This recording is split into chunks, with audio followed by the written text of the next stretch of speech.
नमस्कार, आप देख रहे हैं उत्तराखंड का सबसे लोकप्रिय चैनल इंडिया 10 न्यूज, जो कि आप तक पहुंचाता है हर बड़ी से बड़ी खबर, यानी शहर आपका, आपकी खबर। आइए मैं दिखाती हूं आज की बड़ी खबर।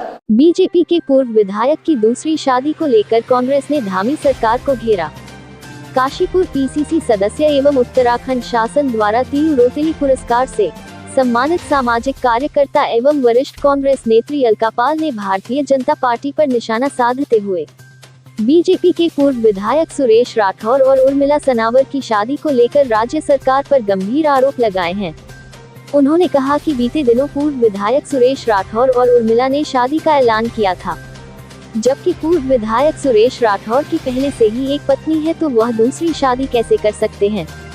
इसी को लेकर कांग्रेस नेत्री अलका पाल ने उत्तराखंड सरकार द्वारा इस वर्ष लागू किए गए यूसीसी का संदर्भ देते हुए पूछा कि राज्य में इसके खिलाफ क्या प्रावधान है, जिसे धामी सरकार ने इस साल जनवरी में लागू किया था।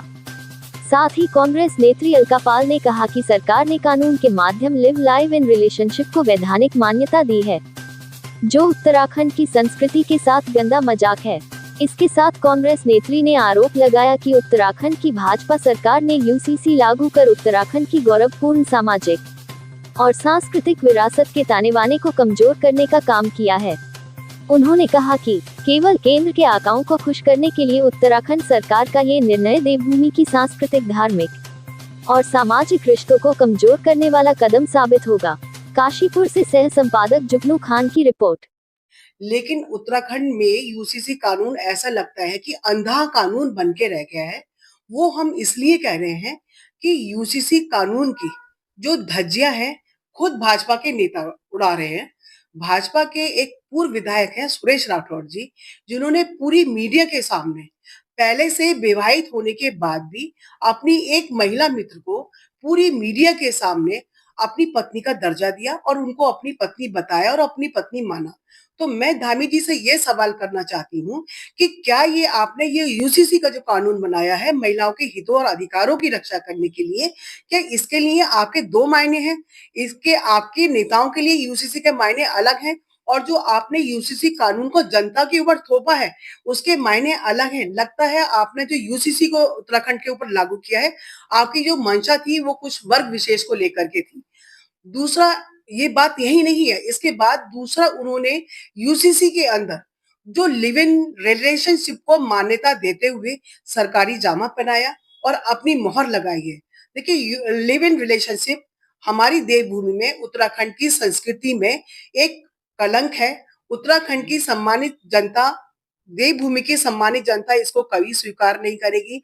आपने जिस तरह से दो अजनबी व्यक्ति को साथ रहने के लिए सिर्फ रजिस्ट्रेशन के माध्यम से आपने ये कहा कि दो व्यक्ति लिव इन रिलेशनशिप में साथ रह सकते हैं और उनको कानूनी मान्यता आप उनको प्रदान कर रहे हैं, ये सामाजिक ताने बाने को ध्वस्त करने का काम करेगी, देवभूमि की संस्कृति और संस्कार को ध्वस्त करने का काम करेगी। और बहुत सारी टेक्निकल खामियों के बावजूद भी, चाहे वो केंद्र की सरकार हो चाहे उत्तराखंड में राज्य की सरकार हो, हमेशा कानूनों को जनता के ऊपर थोपने का काम करती हैं।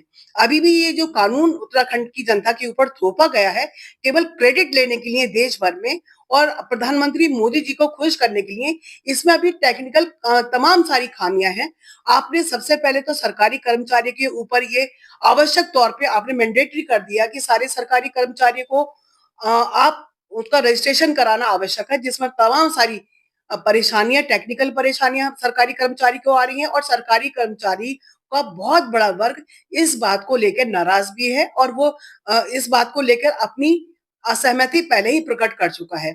साथ ही इसमें एक टेक्निकल पॉइंट ये भी है कि जो व्यक्ति, विवाहित जोड़े में अगर एक व्यक्ति अगर विदेश से है तो उसके आधार कार्ड कि एक बहुत बड़ी दिक्कत रजिस्ट्रेशन कराने में आ रही है।